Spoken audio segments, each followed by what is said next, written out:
where you met, how it all started. You go first. We met in 2006. We're both part of a Greek organization, Latino organizations. We both went away to college. I was performing at a step show. I represent La Unidad Latina, Lambda Upsilon Lambda Fraternity Incorporated. And, we were backstage, I guess, preparing for the show. And, she locked eyes with me and she couldn't take her eyes off of me. And I was like, no, that's not how it went. We introduced each other. We were introduced to one another. We were friends on Facebook. We would say hi. Oh, you going to this party? Yeah, I'm going to this party. We would just say hi. Dance maybe a little, but we never went on a date, never did anything. Over the years, like when we didn't have any contact at all, like after college, I wasn't really looking at him. I don't think he was really looking at me. Right. It wasn't until 2017 where he started like sliding in the DMs, and I'm like, what? I was there. It was 11 years after we met. So I'm like, my next question was going to be, when did you guys realize, hey, this is a little bit more than dating? This is definitely my forever person. You want to say your part? I'll give you my answer. Okay, he did it first. Now it's your turn.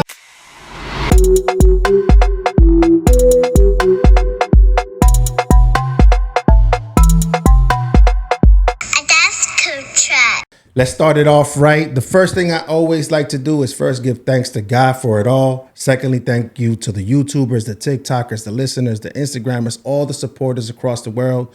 We're definitely growing. We're hitting different markets, different countries, different cities, and it's all thanks to you.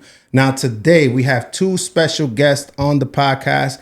They're heavy into fitness and business, but most importantly, they're also content heavy on family and parenting dynamics. Give a big round of applause to Ariel and Walessa. Let's go. What's going on, guys? Thank you. Listen, thank you for joining the podcast. How are you guys feeling? Phenomenal. Feeling great. Good. I'm doing well. Thank you for having us. No, thank you for definitely accepting the invitation. Like I said before we started recording, this year is the year of no fear for me. I'm just reaching out to people. And when I reached out to you both said, listen, we're down. And I appreciate that. Thank you so much for joining the podcast. Of course. So how are you guys feeling? Tell me a little bit about yourselves, where you met, how it all started. You go first. There you go. Okay, so take the lead, Ariel. Take the lead. Okay, so how we met. So we met in 2006. We're both part of a Greek organization, Latino organizations. We both went away to college. And I was performing at a step show. I represent La Unidad Latina, Lambda Upsilon Lambda Fraternity Incorporated. And, we were backstage, I guess, preparing for the show. And, she locked eyes with me and she couldn't take her eyes off of me. And I was like, no, that's not how it went. We introduced each other. We were introduced to one another. We were introduced and, I didn't think anything of it, just a normal hi, and bye. And then that was pretty much the last time we had physical contact since then. And then, we kind of branched off and years passed. And around 2016, 2017. Time out. So you guys saw each other, didn't really speak, and then years passed? That's it. No, we would see each other at like parties and barbecues, after like that. social functions. And it was just like we were friends on Facebook. We would say hi. Oh, you going to this party? Yeah, I'm going to this party. We would just say hi. Dance maybe a little, but we never went on a date, never did anything until 2017. Nice. And in 2017, we started dating. What was your first impression about? You already kind of like told me yours. What was your first impression when you saw Ariel? In 2006, I was 18 years old. Okay. I was just like, oh, he's cool. Like, yeah, he's performing. I was interested in the organization. I still wasn't in it yet. Okay. Lambda Pi Upsilon. And then the next semester was when I pledged and I became part of the sorority. But when I first met him, he had already like 1 or 2 years in. Yeah. And he was big. He was like on the national stroll team. So it was like, oh, he was popular. And I'm like, oh, okay, that's cool. I didn't really know what it was. It was the beginning stages for me. Right. And I was like, oh, he's cool. Right. But I didn't really think anything of it. Like I wasn't there looking for someone, right? I was there like learning what it is to be part of a Greek organization. Like, what is the vibe? Like, what are these people doing? Oh, they do shows. This is cool. And then, all the social functions that came after that, it was just a lot of fun. Like, we were in college. We were just having fun. Right. Over the years, like when we didn't have any contact at all, like after college, I wasn't really looking at him. I don't think he was really looking at me. Right. It wasn't until 2017 where he started like sliding in the DMs, and I'm like, what? I was there. I was there. It was 11 years after we Gotta met. knock So on I'm like, what does he want? I don't know. Like, I hadn't seen him in like maybe 5-6 years. Yeah. So I'm like, oh, okay. Like, He's what like, does he hey, want? remember me? You And know, I'm like, like- and you know, a lot that, you know, the main reasons why, you know, I was trying to get in contact with is because I saw how much, and again, like, you know, there's a huge difference between you being 18, 19, 20, and you already being a grown adult with grown responsibilities. And I saw that, you know, we would speak the same language. Like, she was really big into personal development. There was one specific, on her story, I remember hearing Les Brown, and I connected Les Brown in a big way. Okay. So to hear, you know, personal development on somebody's page along with health being a serious, you know, concern, I can relate to that in a big way. So I'm like, wow, I don't remember that part of you. So, you know, I was trying to reconnect, especially since, you know, it's you know, in the dating game at that time, you know, there's no point of looking all over the place when you already have somebody that's right in your face and you just don't even realize it. So I was pretty persistent, and, you know, persistence overcomes resistance. And over time, 100%. Here we are. Because my next question was going to be, when did you guys realize, hey, this is a little bit more than dating? This is definitely my forever person. You want to say your part? I'll give you my answer. Okay, he did it first. Now it's your turn. Well, going back to like what he saw on social media on my end. So I at that point I was already more consistent with the posting. I was posting every single day. I was on my stories. So he saw more about me than I did about him. Right. Because even though he was on social media, he wasn't, you know, posting consistently. He wasn't on his stories. Like, it was like all superficial. So the things that attracted him to me, I really didn't see that right away. So I had a whole interview with him.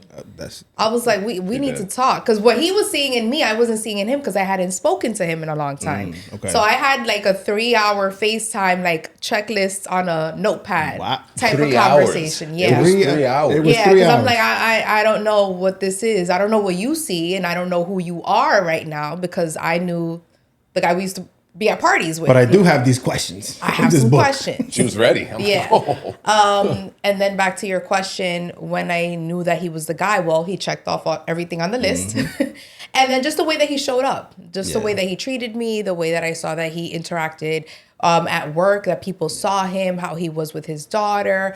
I'm like, okay, like this is promising, guy. you know, like this is the guy that's giving me the straight up answers. He's aligned with me. We're on the same page. Like, this could be it. Yeah, definitely. You know, it's funny you said that you stepped into the DMs. I did the same thing, sort of, with my wife, because what happened with us, we had seen each other in places, in the club, actually. We saw each other in the club, but we didn't really get to connect there. I didn't get to speak to her at all, but we did lock eyes, and I did feel that. You can vouch for me. But we did lock eyes, and then like months later, my sister, she was on Facebook, and I'm eavesdropping on my sister's Facebook, and I see, it was MySpace. Sorry. See, it was MySpace. Yeah, I'm definitely showing my age. I'm 43. I could care less. The music on the page. Oh, yeah. The so codes. check it out. I'm going there, right? Because it was MySpace. I'm overlooking my sister's shoulder, and I see her, that they're friends. I'm like, hey, stop right there. Who's that? That's the girl that I saw in the club that day. And my sister's like, get away from me, whatever. No, and then I like peeped the name, and I DM'd her. Well, whatever that was back then, like private message. And I hit her up, and she was like, hey, yes. And then from there, we went to AOL, right? And then from AOL, we got the numbers, and then it became something after that. But yeah, you know, I like your style, because you got a checklist. You got to make sure you're the right person. Not even if that's the right guy, but there's a checklist. You got to meet the criteria to move forward in conversation with me. And that's perfectly fine, especially in this day and age. Yeah. Because it gets crazy as time keeps moving forward. And I can only imagine our kids dealing with this in the future. And it's insane. So I'm a girl dad. I have my 11-year-old is going to be 12 next week on Tuesday.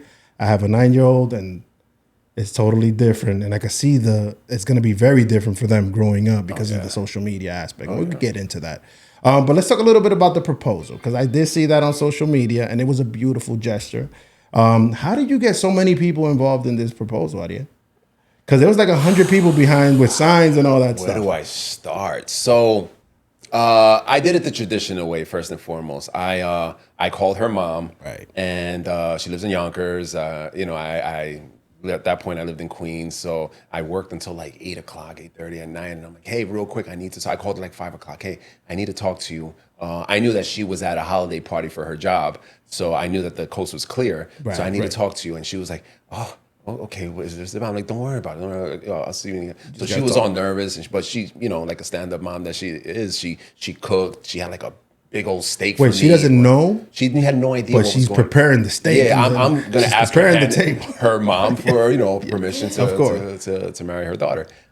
So I get there. She's like, hi, and you could tell she's already a little uneasy. And I ask her, and she's like, yeah, she was super happy. She was in tears, like stuff that you see on TV, like literally, like I just wanted to make sure I did it right. Yeah. And she was super happy. So at that point, once that was a green light, and mind you, we met in 2017. Yeah.12 2017, and we got engaged a year later. A year later, like I can say, hey, I knew her for 13 years, but not really 12 years at that point, but not really. But we clicked really, really fast. That's the way to do it, yeah. Especially since we both knew what we wanted. We were both in a relationship with ourselves before we were in a relationship with each other first. You know what I'm saying? Like we knew what we wanted. 100%. So after that point, she has a very close friends group.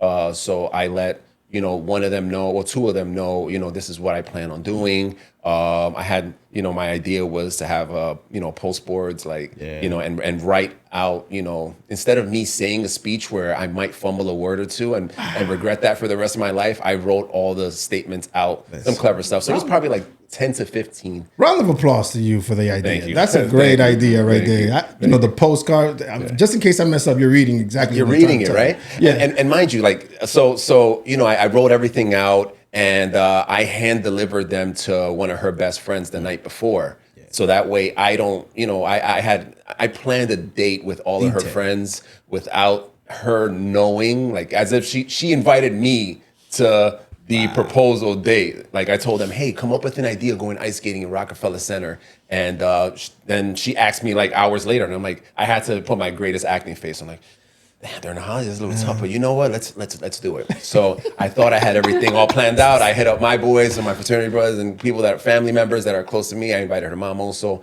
and to say, hey, on a Saturday, the weekend before Christmas, let's all go to Rockefeller Center and I'll do the proposal in front of the tree. Please note this. I had never been to Rockefeller Center in my life for Christmas. So I didn't know how crazy it was. And I woke up the morning with the flu, and I had to go into work. So it was a lot of running around, And also, I had a customer that I sold the car to, and they actually worked at the ice skating rink at Rockefeller Center. So I got the plug. But I made it seem like I didn't know, like I was being introduced to them for the first time. So she had no idea what was going on. Nice. And, when my friends and her family were already blocking everybody off in front of we had like 25 people, like bouncers, blocking off in front of the tree. And at that same moment, that's when I presented everything. I had the videographers on both sides, from my side, her side. And her best friend handed me all the old tags, like, the old tags, the poster boards, while I was taking a picture of her, like, looking at the tree. Mind you, when she turned around, that's when everything happened. Boom. Wow. So, I had no idea. So, yeah, you directed a whole movie, bro. Yeah, I did. I had no idea. I mean, I'm not planning on doing this ever again. No, so if you're gonna do it right, this is one time to do it. So there you go. That's it was a really special moment for us, and it was. I feel there was no holes in that game. It worked out great. Definitely, and it's interesting, because when you find your partner, doesn't matter the time frame that you guys are together. First of all, you guys have met years before. You've seen her, locked eyes and things like that. When you reconnected with this person, it's like you've been knowing her that whole time, just like you said. Right. So she just solidified everything from that moment on. So being a year or two after the proposal, it just makes sense. When you know your person, you know your person. Now, I'm gonna let you speak about. I'm gonna let you speak about how you felt at that moment, but I'm not gonna get into my proposal because it's nothing compared to yours. Because it's not a conversation. It's like, all right, I'm not even gonna mention it. Right? It's about the long game. It's about the long game. But how do you feel at that moment? Were you surprised, and did your friends, tell you ahead of time? No, they didn't tell me anything ahead of time. But I feel like I was just at the point in my life where I had learned to like surrender and let go. And that was something that I had worked on before even starting a relationship with him. Like I had worked on my anxiety, on my tolerance, on my boundaries, on all those things. So us building that relationship for a year, when he was like, oh yeah, let's go, we're going to go to Rockefeller Center. Yeah, no problem. Like I had learned to let go of control so much that I had no idea. And What age were you at this point? 29. 29. Okay, I'm going to get back to why I'm asking you that in a moment. Yeah, 29.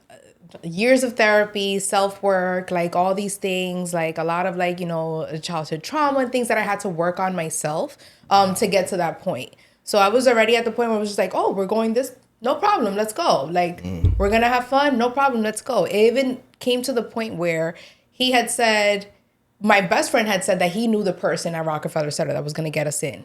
And all of a sudden, half of my friends were stuck in traffic, couldn't get there at the time that the guy was going to get us in. So it was really only 4 of us ice skating. Wow. But I was like, no problem. I didn't think anything of it because it's the weekend before Christmas. It's Rockefeller Center. Of course they're stuck in traffic. Of course they can't find parking.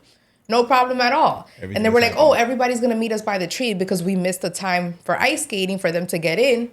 No problem. Let's go to the tree.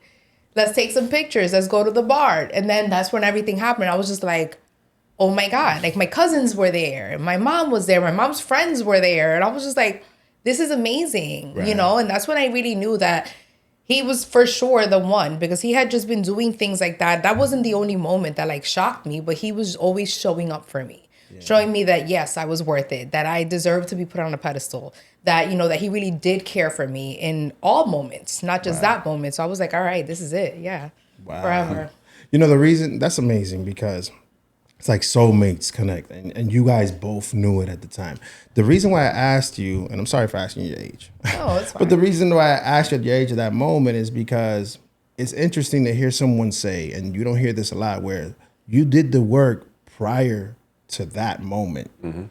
Because from that moment, your life is going to change and propel into something else. Mm-hmm. But you did the work on yourself on all angles. That's something that we're going to get into in the podcast, because that's a very, very interesting approach to life. Like, we got to take care of ourselves first. Like for example, I've been in the military. There's some trauma there. Previous to that, childhood, there's some childhood trauma there too. So we're just living life and we're not even paying attention to these things. We just forget about them and put them in the back burner and just continue moving forward. And then the next stage, I'm married all of a sudden. Meanwhile, both parties or both partners are bringing in baggage from all walks of their lives and anxiety and stuff like that. And it's super heavy. And then when it becomes challenging for you and your partner, you don't know how to deal with it. You just revert back to what you've seen your parents do that you thought worked. And it's crazy. So that's why I asked, because not everyone reaches that level, and I commend you for that. Yeah. So my next question was gonna be, now you guys are married, life is beautiful, everything is moving forward. This is previous to kids, right?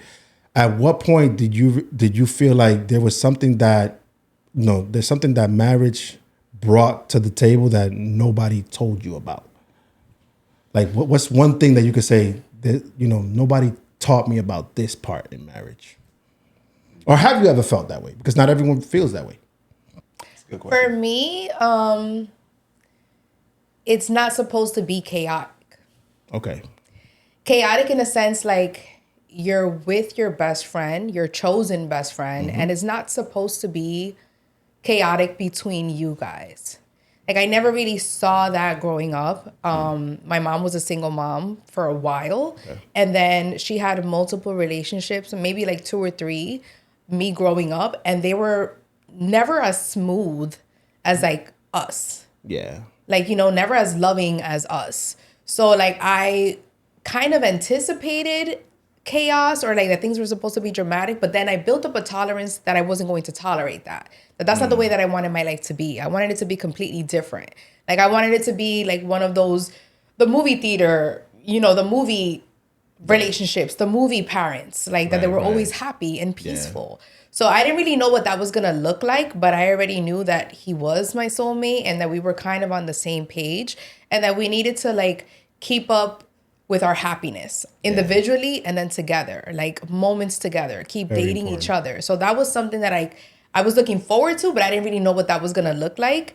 And I'm glad that we have it, you know, that we're like each other's best friends, that we can tell each other jokes and like talk about the hard things and like how can we move forward with this and vent to each other. It's interesting that you say it's not supposed to be chaotic because for a lot of us, because I like, you know, my experience growing up. My parents are still together. I love them dearly. There was a lot of chaos in the house. You know, it was like a lot of situations that when I look back now as an adult, when I was a kid, like, damn, I would never let my kid see this type of chaos. You see what I'm saying? So you're putting up tolerant walls, like you're building up your tolerance in a way that you're just angry at the fact that you lived through that. And now I'm double parenting in a way, or we're parenting here, me and my wife, in a way that we're not going to let them see any of that. So it's very interesting to hear that because not everyone goes through that experience and not everyone sees it that way. Like people are expecting at some point, because they always say, you know, marriage is beautiful in the beginning. And then there's a part where, you know, why does there have to be a part of chaos? Right. Why not continue? And then the other thing is I never saw my dad date my mom like that. My dad used to just, and no shade to him, I love him dearly. I love you, Dad. But the thing is that I never saw it. My dad's plans for a date was kind of like taking all of us out to eat on a Sunday. But I never really saw that como ese cariño, like in between them. But, you know, as I started to grow, because I had my challenges and all that stuff, and I've become a different man since when we met, right? You know, you start letting go of those things, and therapy's helping, and I'm going to therapy and all that stuff. It's good to go therapy individually and then together at some point, but it's a lot of letting go that I'm doing to become a better parent, a better partner, and all that stuff. So I just wanted to share that as well. But it's interesting to hear your take. Yeah, like I saw a lot of arguing. Like I never saw like, you know, romance. Like I saw a lot of fighting in public. Like our kids have never seen us yell at each other. Yeah. No, and then my parents, here's the other one, because I saw a little bit of that in my, like the screaming, the yelling, and then the chaos. But everyone who they was around at the time, they were chaotic. So I'm not only seeing it from you guys, I'm seeing it, this is becoming the new norm for me. This is what is going to be in the future for me. So a lot of us, lucky for me, I decided to not be that version, but I had to do a lot of work for that not to happen. You see what I'm saying? And it's important for those people who are going through those things. You always got to look back. You always got to look at the mirror. You know, self-therapy, or, you know, speaking to somebody in general, just to make sure you are in the clear before you make the next big step in your life. Because you don't want to step in with that baggage, of course. Exactly. You know, you guys are parents, of course, and I love bringing parents on to the podcast because us as parents, we're dealing a lot. We're double parenting, as I said it before in the podcast, but we're I believe, from my experiences growing up, because I'm just basing it off mine, you know, we're the best. Our generation is the best parents, but because we're dealing with things more head on, and the more head on I deal with things as a parent, the more I realize my parents and probably my grandparents were a little bit negligent in a way. So we're double parenting. The times are different. Social media. How did parenting change your life? Because that's a life-changing experience. Becoming a parent is the first time, you know, it's like, oh my God, and I'm with my person. You see what I'm saying? How did that feel for you guys? So I think, you know, it's one thing to be married. When you have kids and you're married, like that really changes a lot. Like, you know, for me, you know, my first thought process is, you know, my goal is to leave a legacy, right? Like I want this world to be better, you know, better because I existed. So I want my kids to live a life that I've always dreamed of having. And my parents did the best that they could possibly give. But again, I agree. I you know, they weren't the most affectionate, but just because that they were that way doesn't mean that I can't be that way. What type of marriage would they aspire to have when they get older if they don't have a good example of that in their own household, right? 100%. And you know, one of the main things is, you know, that we did, we went on dates when we were going out, and we went on dates while we're married. We course. have dates with just me and her, and we have dates with the family, with all the kids. Fridays is usually our dinner date night. We'll do that. We'll watch movies together. We take pictures, and you take advantage of the moments, like, because at the end of the day, they're looking at you, and they might not admit it, but you're their role models. Yeah, they're the person. You're the adult that they can associate with the most. So it's a privilege, and it's a weight also. So sometimes when you want to act out of character, you can't act out of character. They know you one way. It's surprising if they see you do something. They know your bedtime. They know what you're eating. They know your workout schedule. Like, that's just how it is. And there's beauty in discipline also. If they see a parent that's disciplined, then chances are that they might mimic that and do that on their own. Whatever they aspire to do, they'll give their all, and that's because of the fact that their parents are leading the way. So it's a privilege. It's a heavy weight, but at the end of the day, it's really rewarding when you see your kids when they don't know that you're looking, but when you're looking at them and you see the product, you say, wow, like everything really mattered. Everything really, really mattered. Yeah, 100%. How do you feel when you became a first-time parent? Like, what was that experience like for you? So I always used to tell him one of my biggest fears when I was pregnant with my daughter was that I was going to be a bad mom. And he would be like, what are you talking about? I was like, I don't have, I had so much trauma as a child. My mom did an amazing job. She did the best she could, but there was so many things where I feel like I missed out on, or that I didn't learn, or that I didn't have that experience. And I'm like, I know that I've done a lot of self-work, but what if subconsciously a parts of me reverts to what I saw growing up? Wow. And then I do that to my daughter. Yeah. And I was just so scared of that because there's a lot of unlearning and learning that goes into it. 100%. And then I was like, you know what? I'm just going to, trust myself. I'm going to read a lot. I'm going to do a lot of research because, especially being Dominican, like they'll be like, oh, but I used to do it like this and I used to do it like that. And I would just, I had to be really assertive in things and sure of myself to be like, well, that's not what I read from this research study that had 500 participants of an expert. Like, this is what I'm going to go with first. And if it doesn't work, then I'll ask you. Type of thing. And just seeing how my behaviors and my actions and the things that I do every single day reflect on my kids. Like, they're not going to do what you say. They're going to do what they see. That's 100%. So how you behave, how you conduct yourselves, the things that you do, and it just heightens your awareness as a person, as a woman, as a parent. And seeing my daughter, like we have the same personality. And I'm like, if I was allowed to speak as a 5-year-old, it would probably be exactly the things that Willow says. And so I have to check myself too, because it's like, I'm reliving my childhood through her, but I'm parenting her different in a way that she's able to express herself and learn how to like moderate her behavior or like regulate herself. It's very tough. It's very tough. And it's funny because as I'm trying to show up as a parent, there's a lot of my dad that comes out of me at times. And now I'm catching it before it even comes out. Because I'm coming from it was a different regime, type of style, like a different situation back then. But I'm not trying to parent you like that. First off, they're baby girls, right? I'm a girl dad, so I'm not gonna be the tough, no. I'm gonna be the soft parent. I let her know before we even. If you give me girls, I'm gonna be a mush, and that's exactly what it is. I mean, I'm there for discipline and stuff, but I'm not that tough. When you said that your daughter's a little version of you, that's exactly what my wife is dealing with.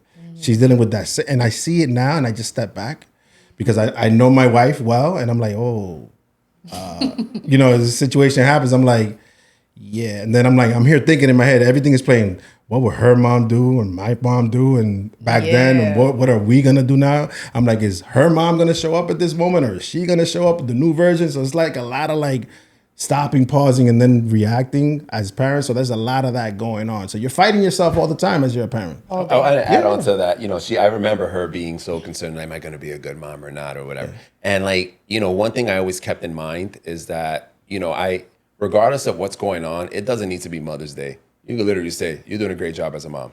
That's it. Keep it going. Because as parents, you never feel like you're doing enough. As high achievers, you never feel like you're doing enough, right? So it's important to have that recognition. Recognition can have you run through a brick wall. And it's not like you don't necessarily need to get flowers all the time, and every once in a while it is cute, it's nice. But in terms of words, how you make somebody feel, they'll never forget that. So, it takes 2 seconds to send a sentence that you deeply feel and say, hey, you're doing a great job, especially on those days that they're stressed and they're doing all this and you can't physically be there because, I work a lot. I work a lot of hours. So it's important for, although I have something in front of me, nothing is, my most important title is husband and dad. You know what I mean? 100%. So I think that's important. 100%. It's important. And, you mentioned that, giving flowers on a random day is a beautiful thing. Like I have this thing ever since they were little, since they probably didn't even recognize that this was happening. Like every time I would get their mom flowers, I would get them flowers.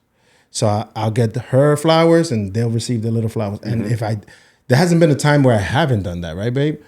There hasn't been a time because I'm used to now. The other side of that is in this house is my niece. I have nothing but nieces from my wife's side. And then I have 2 daughters. So it's nothing but little girls. So now when I come with the flowers, I'm coming to everybody with flowers. So flowers are expensive, brother. Man, when it hits Valentine's, I'm like, man, what am I going to do? It's like $500 on flowers. Where am I going to go get these flowers? But it doesn't matter what it is. Right. On those days specifically. But it's also important to do that on a random day. Right. That random text, hey, I'm here for you if you need me. I love you. You're doing a great job, Mom. And it's very important. And, we have different, what I would like to say, we have different roles in parenting. But as long as I've come to know, as long as I definitely give her words of affirmations and all that throughout the day or whatever, it's not for nothing for me. It's just because that's what it needs to be. Right. To keep the peace and the love and the family. And, at the end of the day, we'll kind of like bounce off each other what happened and we'll digress at that moment. So it's important to do that. And that's one thing that I didn't see from my father. I never saw the flowers. So again, no shade to my dad. I love him, but I never got to see that. I got to see that in the movies and those beautiful movies that people fall in love in and everything. Right. But there were things that there's a lot of things from my dad that I will pick up and I say, yeah, these points are good. And there's a couple of things that I'm adding on to it because my daughters need a different experience. They need a different upbringing. Right. And now I'm the best uncle. I'm the best father and all that in the house. So that's the reward for me. Like my kids are everything to me. And I'm super happy to be a girl dad. As a matter of fact, if there's a 3rd baby on the way, I want it to be a girl. I'm just putting it out there. Why not? I'm feeling it. Why not? Just throwing it out there. They always, grandparents always say, yeah, bring the boy. I'm like, you know what? I might bring you another girl. You never know. I'm a girl dad right Kobe now. had 3 girls, right? Yeah, exactly. But as parents, we do feel exhausted all the time, right? And that's definitely, 7 days a week, 24/7, we're exhausted as parents. Even if you are a stay-at-home parent or a working parent, parenting never stops. How do you make sure your kids feel supported even though you're exhausted? Because I'm going to tell you a little bit about my experience too. I'll start. Yeah. It's possible. Somebody somewhere in this world has it harder than you and doing better. So it's just a matter of if you're going to make it a priority, you're going to make it happen. I work 50, close to 60 hours a week for the past 16 years. I have 3 kids. I co-parent with my oldest, and it's not easy to try to delegate the attention, but you really have to plan out in advance. There's certain non-negotiables for me. Like, I'll take care of me. I wake up early, really, really early. I'll sacrifice an hour or 2 to focus on me. So that way, before everybody is awake in the house, so that way later on when I get home, I'm not being selfish. I already took care of me. But again, I can't pour from an empty cup. I gotta be more. So in order for me to give more, I need to be more. And the more you do, the more energy you get. So somebody can easily say, hey, I'm tired, I'm going home, and let mom take care of the kids. Like, I'm not going to do that to her, right? And at the end of the day, I don't want my kids calling me uncle. You want your kids to 100%. Remember these things. Like, damn, my dad always ate dinner with me, which I do. Whether it's 8:45, 9 o'clock, I always read Willow a book before she goes to sleep, and I'll do the same for baby Adi when he does. And my oldest daughter, Scarlett, I always tuck her into bed, no matter what. I'll give her a hug. I always say I love you. Like, these are terms like affection, things that I didn't necessarily receive from my parents. They did the best that they could. Yeah, they but did. I got my responsibility to do the best that I can too. Yeah. And for them, when they get older, they gotta be able to give everything they have too. If not, then you know, at the end of the day, you know, you want your kids to be able to know everything about you as well. And they won't know if you're taking a nap. So, you know, if you're feeling a little tired, yeah, you got to get that extra cup of coffee to try to give them a little bit. They're excited. They can't wait to see you. You might be their highlight of the day. You know, live up to it. 100%. My daughter, like, she gives me drawings, like that drawing right there that says the Dad's Group Chat podcast. That was my little one. It's pretty good. So she did that, and I'm like, oh my God, I need to frame this. I need to put this in my garage somewhere where it's seen at all times, where I could always come back here and look at that and just know that I'm doing a good job as a dad, because that's very important for me. I don't want to be the uncle dad either. Right. I want to be the one that is present, that is there, that I'm here when you need me. I might not be the tough one, but I'm here for discipline as well. But I'm here like to guide you through life, because at one point our kids, they're gonna go. They're gonna live life, and you know, the more I picture that, the closer that day gets, the more I picture that with my parents and us, me and my sister, when we left the house and how they felt. And it's like a shock. It's like it keeps on, the day just keeps getting closer. And, you know, it just, that moment's going to be tough. But at the same time, I don't think our kids are going to leave. Like my little one tells me, I'm never leaving this house. I'm like, no, but when you leave, you know, when you go, because I want you to go. Because sometimes, I'll be honest, sometimes I'll be like, I can't wait for both of you guys to get out of here and deal with real life. But at the same time, I'm just talking. I don't want you guys to go nowhere. And, you know, you may see this in the future. This is the real deal. I don't want you guys to go nowhere. But there are moments where you guys get me to the point of like, hey, both of you guys need to go away for college ASAP, you know? But yes, how do you feel? How do you support your kids? How do you feel? Do you feel the same sentiment as Ariel? So for me now, as a mom of two, like I'm trying to balance out the time. So the baby, he's going to need more of me physically. Of course. And he's not gonna remember like the first couple of years, right? But my oldest, my 5-year-old, like she remembers. It was only her and us, you know, for a while, and then, you know, Scarlett half of the time. So we were always there for her. We were always available for her. But now that she's able to understand a little bit, I have to communicate more with her. Like, okay, let me put the baby to nap, and then I can help you do X, Y, Z. Yeah. And I know the things that are important to her, like me showing up for like school functions. So even if I have to, you know, call his mom or call my mom and be like, hey, can you come stay with the baby for an hour or two so I can go to Willow School and paint a tree house with her, like I have to show up for her. Yeah. And other things that are important to her, like hanging out with her friends. So if she gets an invitation to a birthday party, like I pick out the gift with her, like take her there. Like even if I don't want to go, because you don't always want to be, you know, in a playpen just standing around like, oh, okay, what are we doing? But I know that it's important to her. I know that, you know, that's where she has the most fun. And mommy took me, and, you know, even in the postpartum season, there was a bunch of kids from her class that like went to the Polar Express in Connecticut. Nice. And I didn't mention anything to her. I didn't say anything. It was like a weekend thing. Like a bunch of people went, a bunch of families went.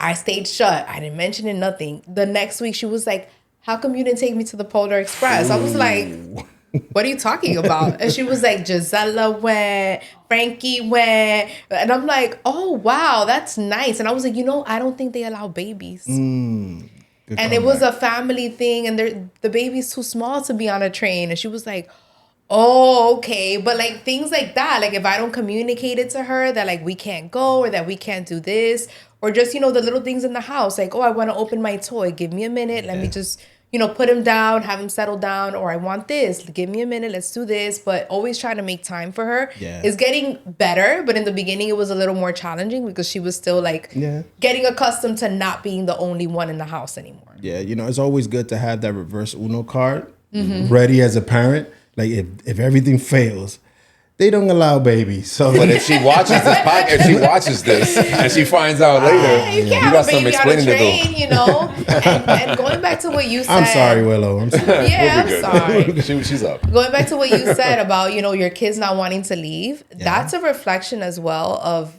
how good you're doing as a parent, or how good like we're doing as parents. because I couldn't wait to leave my mom's house. You're 100% And I'm not, and I love my mom, but I was just like, oh, I can't wait to get a Listen, job. when I is it- can't when is- wait when to is it coming, leave. I can't wait. I can't wait to have a car. I can't wait to do these things. But even like talking to our niece the other day, we were like, oh my God, you're about to be like 17. What college are you going to? I'm not leaving my house. I don't want to learn how to drive. Yeah. I don't want to get a job. And I'm like, you're 16. What do you mean? already on At 16, I time had ticking. a license. I had a job. I was ready. I was like, I just needed to be legal. Yeah, we just need to get out of here. That's Yeah. it. It's crazy you say that because we have a 17-year. Both of them are 17. So when we met, her brother had a baby and my sister had a baby at the same time frame. So her niece was born a month before my niece. Wow. So we had met. Oh, you got a niece, and then that kind of became a bonding thing too between us. So we always put them together in the same kuna, and they've been best friends since then. That's beautiful. Oh, Since that's awesome. for life. So now my niece, she graduated a year earlier. She's in St. John's, right? And my other niece wants to go to St. John's because they want to do everything together. But they were like that too in the beginning. They were like, oh, we can't wait to leave the house. We can't wait to leave the house. And as soon as things got real and they got a job and stuff like that, oh no, we don't want to leave the house. The real world is not as fun as I thought it was. You guys mentioned before we keep moving forward. I have said things about my dad, and I love my dad. And I know you guys love your parents. We're not shitting on our parents. We love them, but we know the struggles for you guys were definitely different. Are you guys first generation Americans? Yes. Yes. So that's the thing. At this point in my life, in my 40s, right, is when I'm realizing all the struggles and sacrifices that they did. Yeah. So when you take a big look at that, when you take a clear picture, like a 4K, like this is exactly what they went through. My father had like 17 brothers and sisters. My mom had like 14.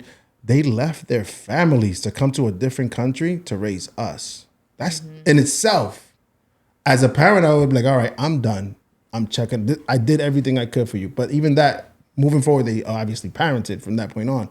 But they went through a lot and it was different. Yeah. So this is where we're speaking about our experiences, of course, and that they never knew of, because I feel like there's a list that you always give your parents, like this is where you fucked up in the past. And I feel like no matter how well we parent, there's a list that's going to come to us too in a different way. Right. But we just got to try our best. Yes. So just to leave it there, we're not shitting on the grandparents. We love you guys. did Because you guys amazing. are Yeah. still They're amazing. still doing and amazing job. you guys are amazing grandparents, apoyadorito, everything, right? You guys are there, and we understand, because now I'm looking at it like, oh, I tell my daughter, like, I can't wait till you have kids. Like, they used to tell me that. But it's real. It gets real as Yeah. parents. You know what I'm saying? But I'm just going to be there letting everything slide as a grandparent. I'm going to be good. Grandpa G at that point. You know what I'm saying? Yeah. Yeah. Okay. Let's switch up the dynamic. I want to get into a segment that I call Rapid Rounds. I'm going to ask a question, and you guys are going to answer it. And you guys can point at each other, too, because I'm going to be pointing as well. My wife is here, by the way. Who is more disciplined in two areas? Health and parenting style. First, let's start with health. Who's more disciplined in health? No, we're both. I feel like we're both. No, we're both. Yeah. We both are? Yeah. Me and you, we both raised our hand in the health. Okay, Yeah. yeah. I would say, yeah, because I'm now, yo porque tengo este gimnasio aquí, I'm like, I'm more disciplined. But in reality, it's both of us. It's just a time frame thing, whoever gets to it first. Right. What about parenting style? Who's more disciplined? I'll give it to you. I mean, I feel like I'm more strict with Okay. like house rules and stuff. Like, no, we're not doing this until we do this. We're not doing this until this happens. Like, Yeah. you're not eating that donut until you finish your dinner, or stuff like that. Like, Yeah. I think it's a little challenging to answer that. In all fairness, because my oldest, I co-parent, Yeah. so I don't have as much time with her. I rotate every day. I'm probably 3 days a week. Okay. And I try my best. So to be there. And one of those 3, I am still working on that. I'm off on Fridays and Sundays, but Saturdays I still go into work. So I need help on that, whether it be from her, from my parents, or my sister. They help out in a big way. But Yeah. it's hard when you have limited time. And then you got to be the super, super strict one and not have her go back and say, hey, I didn't have fun at daddy's house, or I didn't have a good time, or I have. So it's a mental understand. battle. It's a struggle. So in the house, all factors considered the same, I think I'm very, very disciplined. But with her, I do give her, the oldest, a little bit of leeway on it, truthfully. Yeah. Not intentionally, but it's just, I don't want to be in the back of my head and questioning things, you know, and saying, damn, should I have been that rough or should I have been that hard? And, you know, 12 and 13 years old, that's a tough age to do that 100%. On, you know? So 100%. She's at that age right now. So, you know, that's reason why I'm okay with her raising the hand, but I got to throw that little disclaimer in there. All right? Just keep that in mind, all right? You know, I'm glad you mentioned that. She's an amazing girl. She has great grades. She's really into sports. And she's a great sister too. So, you know, I want to make sure that I do my part in you know, giving her flowers, but also at the same time, when daddy needs to step in, I need to do what I got to do. And that's a testament to how you both parent, just like you mentioned it to us as well. That's the testament of how you both parent, her well behaved and all that stuff. That's all coming from you, of course. So just to pause it a little bit, in my experience, I feel like my dad was the most disciplined, but I understand why. He was always outside working. Like you said, he didn't have enough time with me. So he had to either be as soft as he could be, like as he was with my sister. With me, he couldn't really do that. He was like, I only have a limited amount of time to teach you about life. Yeah. And then, you know, darte cariño, like, you know, show you love. So he balanced it as best as he could. But man, am I referencing my parents' parenting style while I parent? It's just a battle with myself at all times. Next question. Finish the sentence. Marriage works when both people, and we're all answering this. Marriage works when both people compromise. You use your word? Communicate. Say it again? Communicate. Okay. That was the same word that I All right. I'll go first. Do self-healing. Self-healing is important. Self-healing is important. No doubt. You know, No doubt. It's a lot. And then it's like, so like I said, I'm going to therapy and stuff, and therapy has kind of like had my mirror. Like you got to connect with the therapist, right? And then once you connect with the therapist, it's like she brings out that big mirror and you're looking at your entire situation. And I'm like, oh, I need to change the entire picture. So that's where I've been lately. So it's like, it's a lot of self-reflection, but self-healing is definitely important for me in a marriage before, like as you communicate with your partner and move forward. You know what I'm saying? Yeah. All right. Gym date or couch date? Because you guys are heavy into fitness. Couch date. Yeah, couch date. Yeah. You know what? We work out at different times. Okay. So I'm done by 6:30 in the morning, and you know, she has to take care of Willow and make sure Willow's in school, and then at that point, then she can work. I mean, we've gone to the gym together. We've never worked out together. No. Like we get there, he does his thing, right. I do my thing, and then we meet up at the end, and that's it. And we have different workout styles, so it just, you know, the couples that can work out together, kudos to y'all, but that's not us. No, we've done classes once. Yeah, but classes, like, but like go to the gym and like, oh, we're both gonna do at the chest. gym. I'll see you in the cardio machine, and then we part ways, and I'll see you at the end of it. We'll take a picture. Yeah, no. What about you, babe? Gym date or couch date? We used to go to the gym a lot together before the kids. Once the kids came, it kind of like derailed our lifestyle in a wonderful, good way. I love you, babies. Pero, you know, it's definitely a challenge. Yeah. You don't have time for yourself and stuff like this. It's a lot. You're dealing with everything, your emotions, both as, you know, as a dad, as a mom, and how to communicate, how to learn how to communicate as parents at that point, right? It's a lot happening. But we used to go to the gym a lot when we were dating. We were fit. We were all right, you know.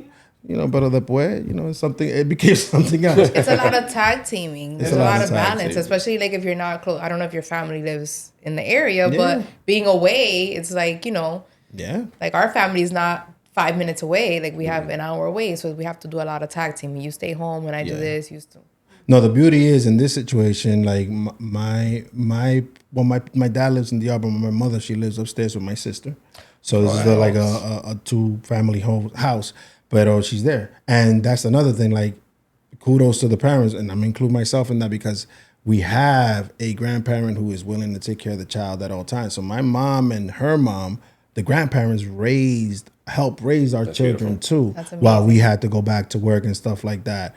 You know, it was a lot of help. So, and then when I hear stories about those people who don't necessarily have that support system, it's tough. And then when you look at the pricing of the daycares and stuff like that, we never experienced that. I thank God for that because we wouldn't be able to manage, but people still manage. People still have to parent. People still have to go to work. People still have to do their thing. That's just additional stress added to the parenting. You know what I'm saying? Okay. So from those two, I'll choose the couch date as well. There's nothing like sitting down with my wife on a Friday night. Like we already planned it today. Listen, today's a movie night. Get the popcorn, you get the wine and stuff like that. Yeah. We got the blanket. You know, we're gonna be in the couch just chilling. You know, today we look forward to that time frame. All right. So last question on the rapid fire: junk food or home cooked food? And when I say junk food, let me change that: restaurant food or home cooked food? Okay. So I'm okay, so there's reasoning behind it. Okay. I love my wife's cooking. Like I'll take that over anything, period. Me point too. blank.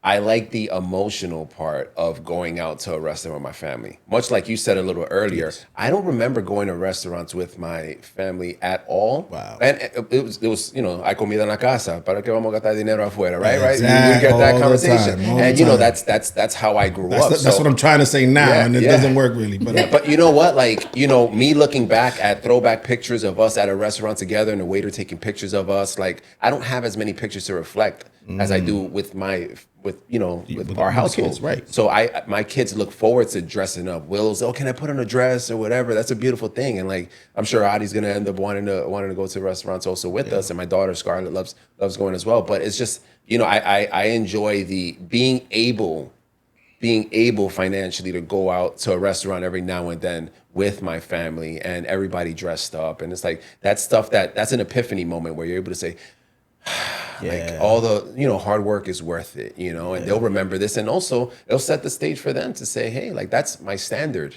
And I'm raising the standard a little bit more to work hard and get this type of lifestyle, or my significant other to be able to work hard so that way I can sustain that type of lifestyle as well. So that's, I enjoy going out to dinner with my family, even though I love her cooking. yeah, well said. Yeah. So eating out, not junk food, but eating Eating out. out, Because we right. don't eat a lot of junk. Like No. every Yeah, once in a no. while, we'll be like, oh, let's go eat burgers. But Yeah, it won't yeah. be like McDonald's burgers. It'll be like you know, Burgerology something- burgers. Burgerology, right. Yes. It's You one down the know? block. Yeah, that's the one that we go to. So yeah. So eating out, because as a family, like it's been like a culture. Like, you know, our kids will ask, like, can we go to a restaurant? I'll be like, okay.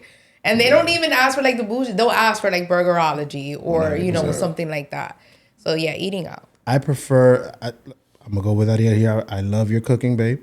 But yeah, eating out with the family, you know, it's building memories, like you said, and you know, it just also me thinking like back in the day. Remember when they used to take the picture, and then the picture used to come out of the camera, Polaroid. and the Polaroid, and then there's a lot of albums which I'm always in the looks for, like looking for old albums. But I'm glad that technology has advanced in a point where everything is digital. Right. Everything is in the cloud. So I cannot wait to like package up something and give it to my kids. Like even this process of the podcast. Yes, I'm in the podcast. I'm talking to guests about their life and their lifestyles and their stories and stuff like that. But this is also like, you know, a reference point to them just to see dad. You know what I'm saying? And I want them to be in the communication media space. And this is more of, I've had them on, by the way, when they were very little. And it was one of my first episodes on camera. And the camera was like up there.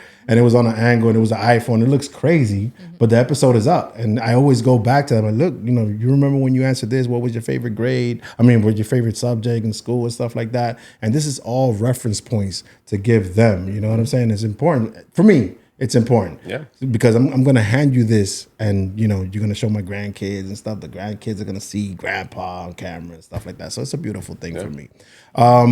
Let's take a... Thank you for joining the rapid fire. That was the rapid fire segment, by the way. That was great. But let's take a more serious tone. I remember when I reached out to both of you guys, I saw a video about, you know, postpartum in general, right? You were speaking about postpartum and, you know, men feeling a certain type of way, and you know, and there are a lot of ignorant men that feel like that, and I know this because I know men that feel that way, that you know, you're like, what? You're not gonna experience. First of all, for me, if you're not married or in a situation where you're about to have a kid or you're living with your partner and you don't experience it, and you shouldn't have nothing to say because you never experienced it. But then living with a partner, you know, it's a very delicate situation, and it goes back to what Walessa said about reading books about certain things before she even dives into them. You know, most men in general would wish that they picked up a book on how women feel after pregnancy. And it's a sad statement to say, I'm sure that men are not thinking about this at all. You know, it's only a few of us that would think about that. You know, it's challenging in itself, but you have to experience it. And then after you experience it, you have to become a more delicate type of person and understanding at that point, because there's a lot of things happening both to the mom and to the dad, of course. What were some of the challenges you would say were difficult for you to feel in that instance when Like after having the baby? after having the baby? Oh, that was so much. I mean, there's things like being my second kid. There's things that I anticipated feeling, you know, like being in pain or being emotional or needing help. You know, having to balance between still being a mom to my oldest and now the baby. But then just so many complications came as well that I wasn't anticipating. And I'm somebody who's fairly like independent. I'm used to figuring it out. Like if something needs to happen, I'm going to figure it out. Yeah. And I'm going to do less complaining and more doing about it. And I'm just going to get it done. And there was just, I couldn't do any of that. Like I came home from the hospital and I was sick, and then I had to go back to the hospital for a week. So I had to become fully dependent on everyone else, including doctors, parents, like what's happening with the baby. Like I didn't even get to bond with my baby like those first 2 weeks really. Yeah. So it was a lot. It was a lot for me to go through an experience, and it was just also like a lot for him. Like, oh my God, like we're both in this new stage of our lives. Like we're parents again, and we're not even able to like do it together. Like, and so what is he going through? And then he has to be at work. So him being worried about me, the kids, what's happening in the house, and me be worried about everything else while I was isolated. It was a lot. It was a lot of pain, isolation, confusion, a lot of emotions. So much, too much. It's a lot. You know, recently there was I saw this post on Pix 11, right, that said that in New York State they've approved 20 extra hours for pregnant women who are dealing with their problem. And I put, 20 hours? 20 hours of what? That's not Of PTO extra? What are you talking about? First of all, I believe, and this is just me, I believe that after a woman gets pregnant, gives birth, they should be off for that year or two at that point, because you're becoming a mom and it's hard. And I lived it with my wife. So it's hard I saw it become hard for her to detach and go back to work, because she just kept on doing the countdown. In 3 weeks, I'm about to go back, and I cannot let go. I'm here as a mom. The baby needs me.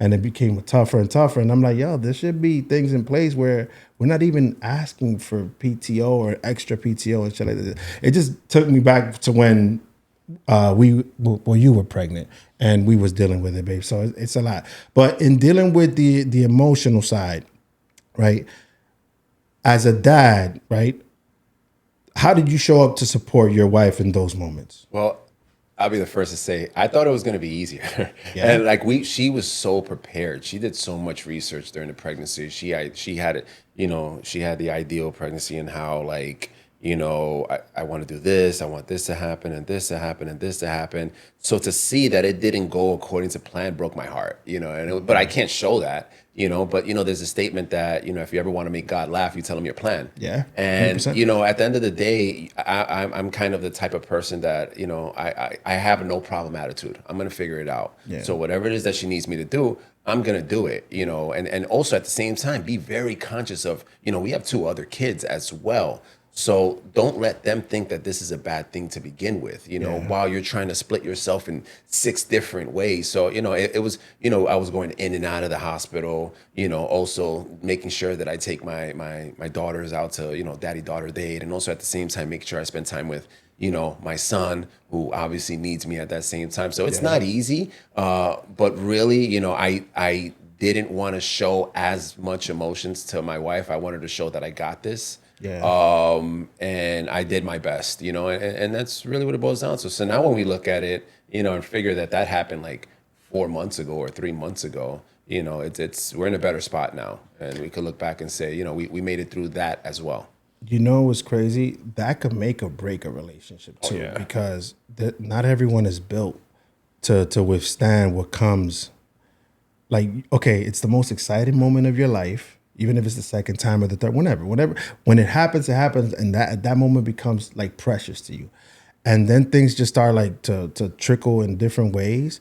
And if you're not solid with your partner, that's one thing I learned, because we've been together 17 years this year in total. We've been married like 10 this year. Did I get those numbers right? Okay, perfect. So, I'm looking for the validation. But the thing is that, all jokes aside, it's a lot to deal with, and if you're not in a solid stance with your partner at that moment, everything crumbles. If you don't understand each other, if you think life will go back to whatever it was, just be there and support. That's all. Like, I cannot stand, like, as I've grown and I've become a dad, I can't even be around men who don't take care of their kids. That's just not my style. I cannot. Right. Adding to that again, Yeah. I'm speaking most recently with, because there's 3 kids, but even if it's just your first, you have to let go of being selfish. Like you're that's it. Your time to be selfish was when you were single, when you were not in a relationship.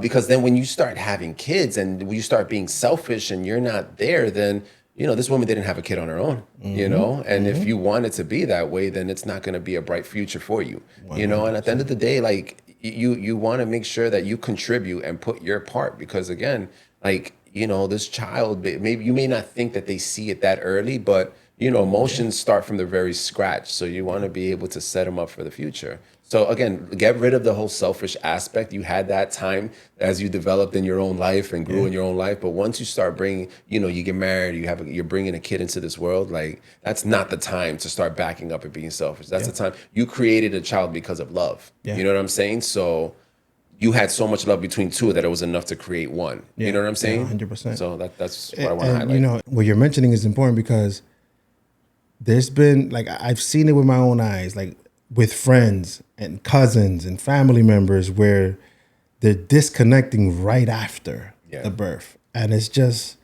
it's sad to see something that seemed to be so solid from the outside looking in, right? Because we don't know people's problems. We don't know people's issues. But you would think that, people, will be together collaborating in the baby and the man being more present. And I seen a lot of men just step back from that. And I'm like, that's not what you do. As a man, first of all, yes, you make a baby out of love. You're there for your partner. Now, there's going to be challenges. Nobody said that this was going to be easy. Of course, we don't want chaos. Like we mentioned, right? We don't want chaos. We want it to be a beautiful family. The kids to know that the parents, they're looking at a mirror image of how life should be with their partners moving forward. You want that beauty aspect of it. But there's going to be challenges. And then to know that there are challenges, and you have to live life, be a parent to other kids, and your parents need you, because we're at the age where our parents are getting older. So that they become more dependent on us. So it's a lot happening. But at the end of the day, like I always tell my wife, I was like, listen, it's you and me. I'm always choose you. I'm always be there for you, because unfortunately, the grandparents one day will go, our kids one day will go, and when we're alone, it's us again. So, but I just wish more men understood that time frame is very delicate, and it's a make it or break it at that point. So, what advice would you have for, or what would you say you hope more couples understood about dealing with postpartum? I would say, when it comes to the man, for example, like, there's a different level of support that you need to have, and like understanding. Like, the woman doesn't need to tell you to do certain things. Like, if your wife is breastfeeding or your partner is breastfeeding, you physically cannot breastfeed the baby. Wash the dishes.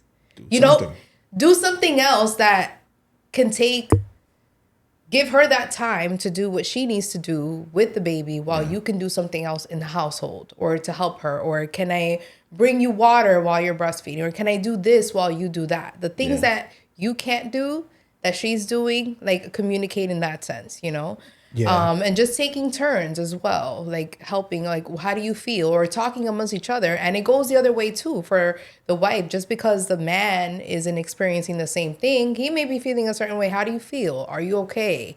Is there something that we need to talk about? Like, just being aware of those things, because it is a lot for them too. They don't know physically what we're feeling. They can't read our minds, you know, even though it should be obvious, right? Like, oh, I'm going through this or whatever. They don't know. They don't have the 4 phases of a cycle. They don't know about ovulation and all. They don't know. So being able to communicate, like, the woman as much as you can, and the man just being able to, like, be aware, like, okay, I can't do this, I can't do that, but okay, I could do that over there.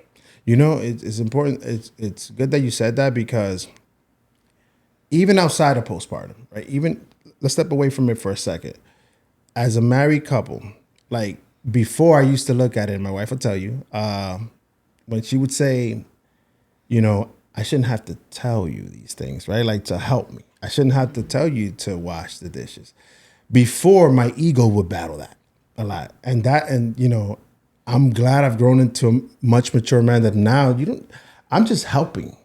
Just so I know that the Friday nights we're going to be sitting down watching a movie later on. Let me remove a lot of things away from you. That way you're not stressed. You know, let me take the kids, do something with the kids, so that way you're not dealing with them. Be more proactive, not as a parent, not only as a parent, but as a husband too, as a supporter. Just be more proactive. Like, a lot of men deal with that in a way with their ego, and they don't dismantle that ego. And it's not until they dismantle that ego that they reach a point where it's like, she's not actually talking at me, that she's just telling me that she needs more support. And that's what it is. That's what it comes down to. And a lot of times we're dealing with our stuff, and as men, and we're so enwrapped in something else that we're not seeing. That's not that we don't want to. It's just that we're not seeing at the moment. Now, a lot of men probably don't want to either because of their ego. Again, and growing up Dominican, right, in the Dominican culture. And you didn't see that. We didn't see that. What did I say? Yeah, what did I say in the beginning? I didn't see none of this. And as a matter of fact, I want to say I'm a good cook. Am I? Yes, I am. I'm a good cook, right? She cooks good, but I cook good too. It's because I saw my dad do it. My dad did some ribs one day. I'm like, what are you doing? Oh, I want to do it. I want to try it. And then I got better and better at it. Now I'm a full-blown chef in here. So I know, you know, I'm going to give myself, but it's because I saw it. So that's the thing. But what I didn't see was the support towards the other parent, or, you know, and not only in my household, my uncles were the same way. The Dominican culture in itself, like, the ego is very too much, like, engulfed in how that machista thing is a lot in us. We have to dismantle that as men and become more supportive. As a dad, though, and as a family man, right? What advice would you give men in general about their partner going through these things? I would say don't forget, again, you're living with each other, you have kids, but, you know, you're not roommates. You're partners, you know. Just like any other team, you need synergy. You can have great players, and it won't work unless everybody's all in. And, like, you know, you just like she said, you can be doing something at the same time. I don't care if you don't have energy or not. None of you guys have slept the night before, because you know the babies are just going to be up all night. Just give everything you have, so that way it's never questioned. And again, this period, this time is not going to last forever. Yeah. You know what I'm saying? Yeah. Like, so with that being said, know that there's going to be a light at the end of the tunnel. Yeah. And everybody goes through this. We're all here because our parents, you know, gave birth to us. And I'm sure that there was times where there was postpartum and all that other stuff, and we're here. But at the end of the day, you know, you write your own story and how you want that to look. And also at the same time, just like I'm saying, you're not roommates, you're partners, your marriage, that's my wife. Like, don't forget that, you know, their body's going through a lot of changes also. Remind them that they're beautiful. You know what I'm saying? Like, if they don't hear it, then they're going to think only negative thoughts, especially since there's a whole bunch going on. So you're the pilot of the mind, especially if they're staying at home and you're out going to work. Their story is going to be based off of what happens within those 4 walls. So you got to be able to not pour from an empty cup, and, you know, think of it as half full and give them everything that you have. Remind them that they're beautiful or that they're doing a great job. Take the baby off their hands, like, because you'll be better for it. I'm not saying necessarily let them win all the time, you know, but you don't need to win every battle, especially if you're defending a bad position. When you realize it's not a battle at all, it's not. You won. You see what I'm saying? Like, if you give flowers, if you send words of affirmations, double time. Do that on double time during those times that she needs that support. Because, like you said, this is just going to be a glimpse in time at some point. Time passes, right? But she's going to remember how you was, what type of man, what type of character you displayed at that moment. And that in the future plays into you guys either being even more connected or more separated. Because I'll tell you this, my mom always, like, you know how they always say these stories and they feel like they're saying it for the first time, but she always says the story. Yeah. My mom would always tell my in-law, right, that and I love her too. I love you, Fayita. But they're the best of friends now. They're in the house. They're actually in the living room right now, watching novela, whatever. But she would always say a story about when I was born. They had to leave me incubated in the hospital because they had me with some like eye stuff, like something with my vision, and it lasted like 3 weeks. They took me from her chest, and she didn't see me. She couldn't touch me for 3 weeks. And the more she says that story, is because she was going through her own motions of postpartum, and I hope, because I don't know, but I hope that my father was supportive in that time frame, because I don't know. Because keep in mind, the generation before that was harder than our parents, right? So this mindset, this ego thing, what was your mentality in that time frame? You see what I'm saying? Like I even go to my dad sometime when life gives me challenges with my kids, hey, and and everything happening and me working like that. How did you deal with things back then? I asked him that. He was like, yo, I just worked. And that's just very like off-putting to like not say I need therapy or anything. Like we're the generation that kind of like is for therapy, even if it's just coupled like us talking to each other, like communication and stuff like that. We do that on double time. So when you say that, if you get flowers, if you throw words of affirmations, just know it's not always about you. Right. And I'm glad you mentioned that. Thank you guys for sharing that intimate story about yourselves. And I wish you much healing, because I know that postpartum is, because I'm learning as I'm going, right? It's been a long time, but the thing is that it can show up at any time. It's not like it just goes away. So you just got to continue to be supportive. Let's take a little bit of a left turn.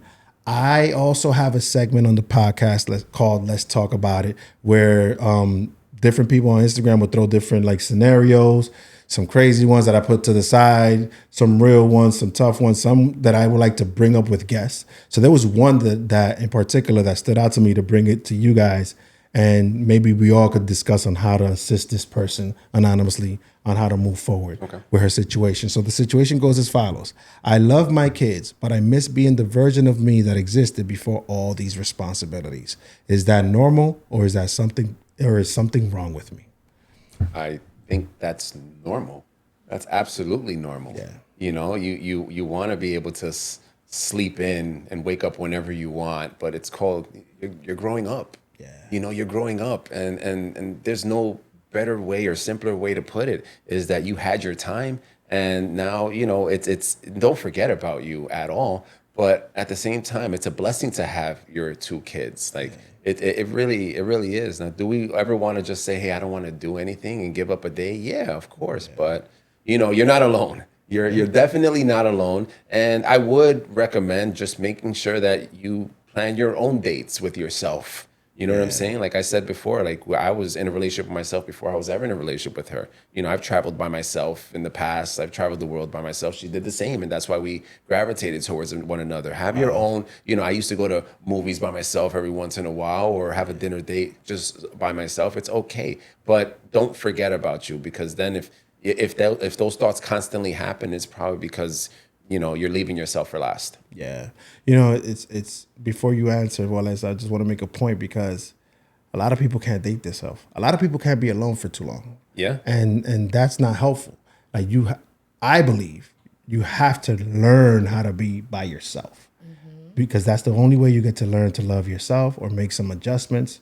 And then you have your checkbook, the list, everything. You have everything set out. You have your boundaries put up. You have everything set, and then you're willing to maneuver moving forward, however life may take you. But yes, what advice would you give, Walessa, to that person? I think it's totally normal, and working on yourself, giving that time to yourself. I feel like, especially being a mom, if I don't get up and get my workout in, or have like my 10 minutes to have my tea or meditate or listen to something positive first thing in the morning before I start the day with them, my whole day is chaotic. It's insane. Like I feel like I'm rushing, like I'm trying to catch up, like I'm putting myself last. So definitely putting yourself first, taking some time for yourself, and asking for help for your village. Like if you have to, get your neighbor or a babysitter or something for 2 hours so you can go get your nails done, do it. You know, don't just fully lose yourself in motherhood and parenting, and then just forget about you, because then you are going to have those feelings of resentment.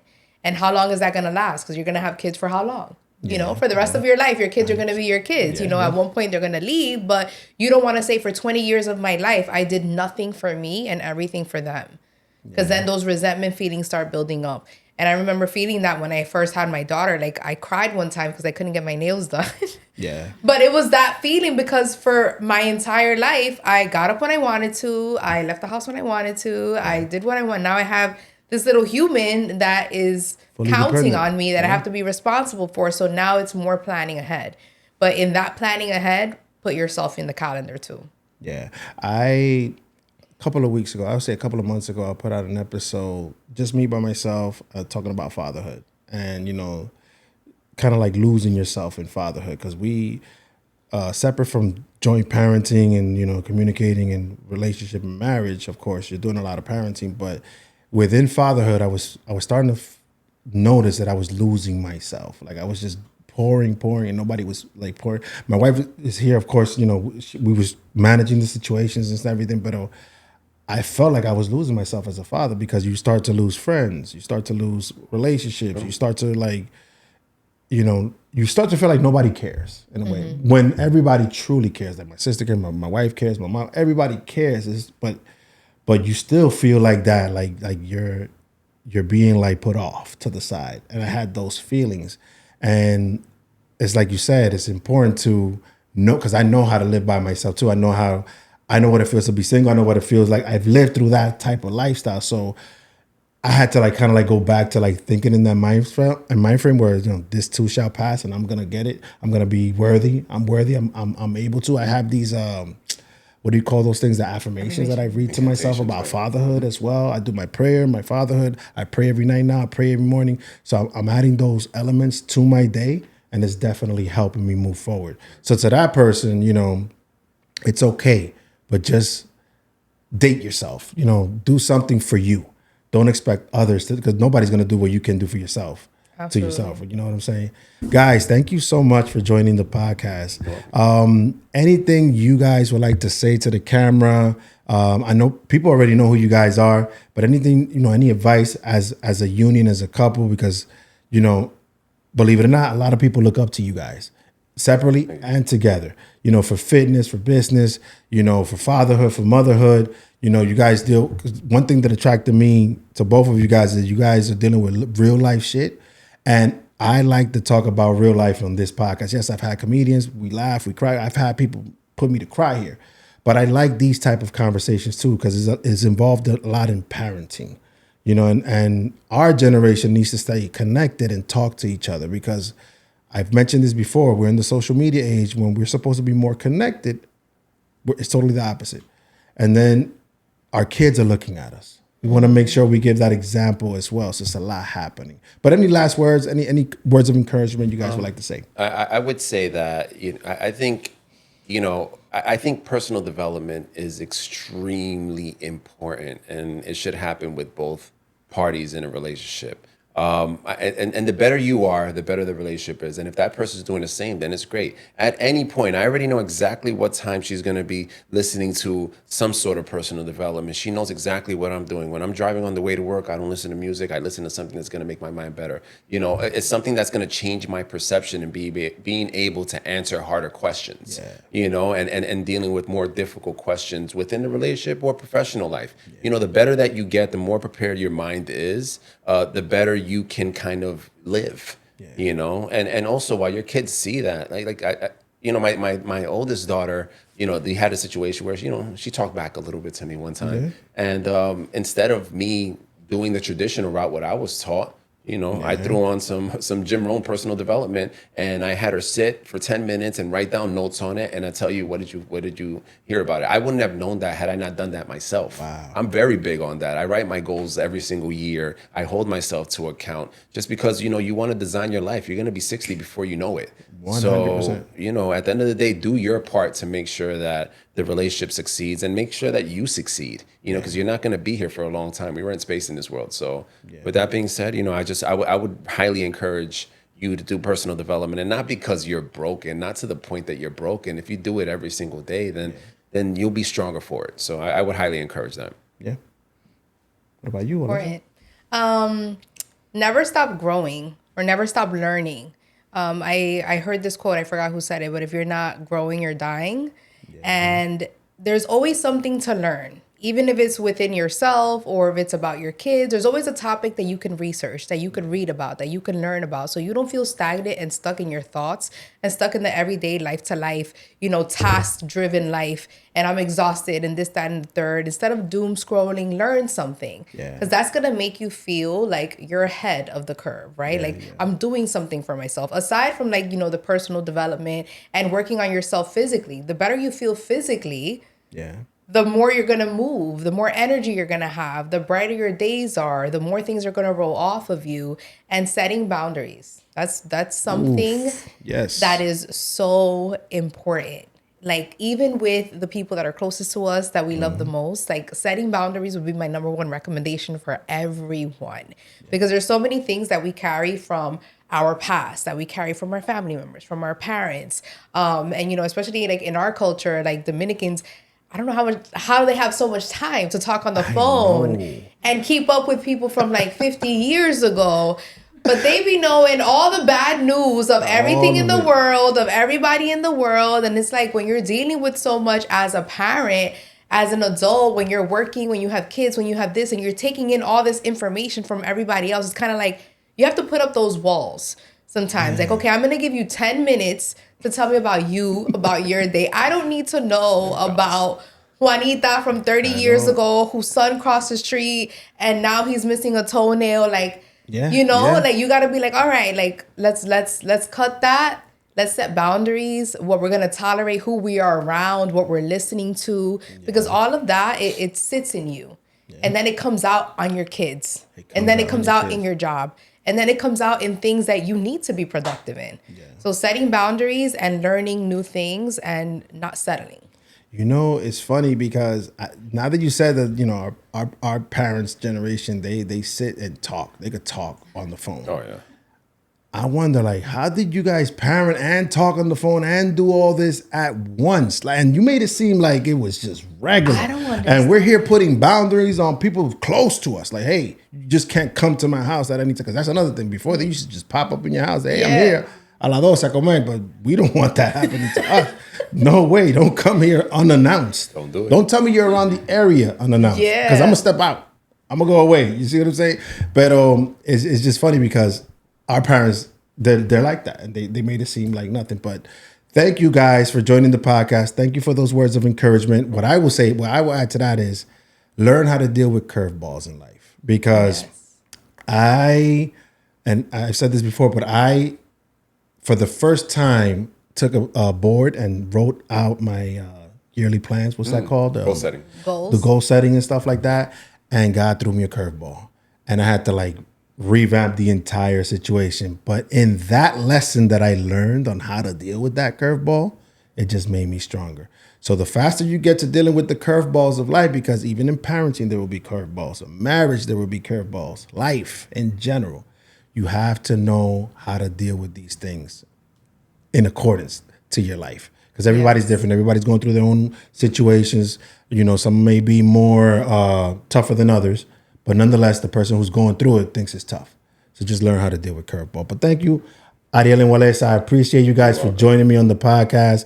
Thank you so much. Thank you, babe, for producing the podcast. You're doing an amazing job. And to all the followers, the listeners, the TikTokers, the Instagrammers, the supporters, if you commented, if you if you followed, thank you so much. The podcast is growing. As I mentioned in the beginning, we're hitting different territories. I'm just amazed at being a part of this journey. And I, again, thank you both for joining me and being a part of the journey with me. Thank you so much, guys. Thank you for having us. Thank you. Peace, guys. Bye.